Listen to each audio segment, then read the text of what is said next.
temos outra variação, a variação social. Essa ocorre entre as pessoas que pertencem a diferentes grupos sociais. Neste caso, podemos dividir a língua em vários dialetos ou jargões, que na dimensão social representam as variações que ocorrem de acordo com a classe a que pertencem os usuários da língua. E temos ainda a variação por faixa etária, que são aqueles dialetos na dimensão de idade. Representam as variações decorrentes da diferença no modo de usar a língua de pessoas de idades diferentes. Olha só, você nunca vai ver, ou dificilmente vai encontrar, uma pessoa com seus 70 e poucos anos, 80 e poucos anos, que viva no interior, dizer, olha, eu vou agora fazer uma conexão, um upload ou um download e vou linkar as minhas ideias. São expressões religadas à internet, uma coisa um pouco mais moderna, mais nova, a não ser que seja uma pessoa que optou por aprender isso. Então nós temos uma diferença no falar, uma forma de falar até por idade. Essa é a variação social. O que é interessante ficar aqui? Primeiro, não devemos ter preconceito com o falar de ninguém. Segundo lugar, nós temos diferentes escolhas lexicais. As pessoas se apropriam de alguns itens lexicais, de alguns vocábulos, e o utilizam por uma característica regional ou mesmo por uma característica social e de idade. Essa é a principal questão relacionada à variação linguística. Pessoal, outro aspecto importante é falar dos níveis de linguagem. Você também viu isso na unidade 1. O que são os níveis de linguagem? São 4 conceitos importantes que nós precisamos relembrar: oral, escrito, coloquial e culto. Nós temos a língua oral, aquela que a gente fala. Oral vem de ores, boca. Portanto, falar e dizer oralmente é diferente de dizer e falar por escrito. As pessoas dizem de forma um pouco inadequada que vou dizer de forma verbal, vou fazer um contrato verbal com fulano. Isso está errado. Verbal vem do latim verbum, e verbum é traduzido por palavra, e palavra pode ser escrita ou falada. Então o correto é dizer, eu vou dizer ou vou contratar, vou acertar de forma oral ou vou acertar de forma escrita. Essa é a primeira grande diferenciação. A segunda diferença é entre o coloquial e o culto. Coloquial é aquele jeito de falar do dia a dia, sem grande preocupação de correção gramatical. Todos nós, quando estamos falando com a nossa família, com os nossos amigos, quando estamos num churrasquinho, numa confraternização, quando estamos nos divertindo, a gente não fica falando, partindo do pressuposto de que eu preciso impetrar uma ação, um pedido. Ninguém fica com uma linguagem formal. Se ficar, é chato. Se torna uma pessoa insuportável. Nós temos um dia a dia de comunicação que demonstra, inclusive, o nosso grau de intimidade, de relaxamento, de estar à vontade, em que nós falamos de forma desprendida. Não é errado falar de forma desprendida. Claro que não vamos ficar dizendo me dá tal coisa. O pronome oblíquo é horrível quando começa. Mesmo no coloquial. O melhor é dê-me. Agora, em lugar de falar dê-me, se isso parece assintoso, diga outra expressão. Mas o fato é que falar de forma coloquial não é errado. É um contexto. E 2 coisas muito importantes nós temos em língua e linguagem: contexto e adequação. Eu tenho que observar onde eu estou, com quem eu falo, para saber como eu devo falar. E a língua culta? Quando eu devo usar a língua culta? A língua culta é aquela que segue os critérios gramaticais. Aquela que tem correção. Aquela em que eu acentuo corretamente, que eu não coloco o pronome oblíquo no começo, aquela em que eu conjugo os verbos no tempo verbal correto e também na sua forma correta. Isso a gente usa em situações formais. A gente usa quando está dando aula, a gente usa numa formatura, a gente usa num documento escrito, principalmente isso. E falando em culto e coloquial, nós temos uma outra coisa muito importante.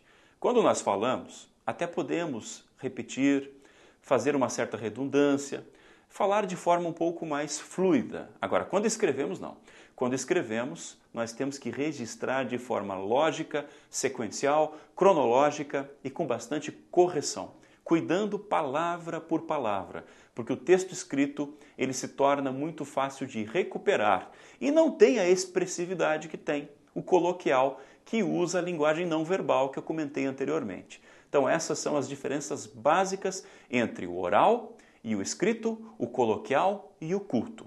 Pessoal, e na seção 3, ainda da unidade 1, nós vimos as funções da linguagem. As funções da linguagem, é bem interessante esse tema, porque nós temos ali como utilizar a linguagem em diferentes contextos para causar os efeitos que nós queremos. Vamos relembrar então os tipos de funções ou de função que nós temos? Vamos lá. Primeira função, função emotiva ou expressiva. Essa função é aquela que você aprendeu que é centralizada no emissor, revelando a sua opinião ou a sua emoção.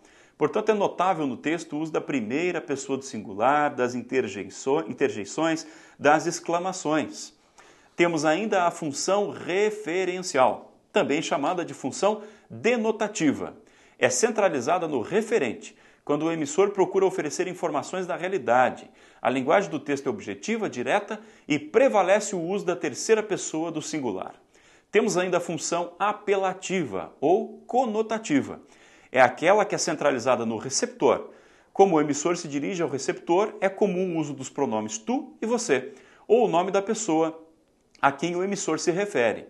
Nós temos isso predominantemente em sermões, discursos e textos publicitários.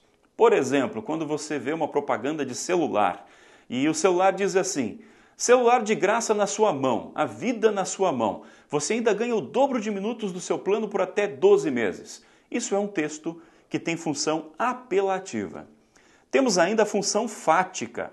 A função fática é aquela que se centraliza no canal. Tem o objetivo de prolongar ou não o contato com o receptor, ou testar a eficiência do canal. É predominante na conversação, com saudações, com falas informais. Por exemplo, quando estamos no dia a dia, encontramos uma pessoa e dizemos: como está quente hoje, né? Será que vai chover amanhã?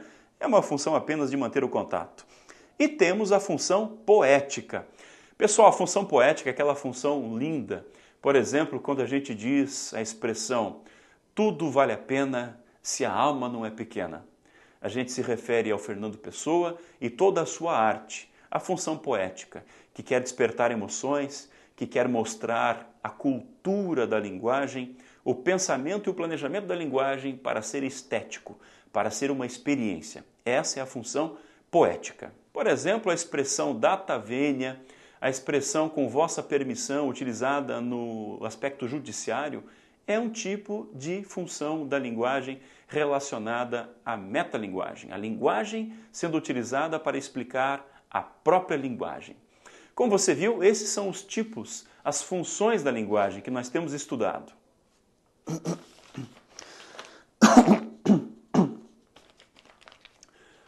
Para ilustrar, alguns exemplos para você agora em vídeo das funções da linguagem.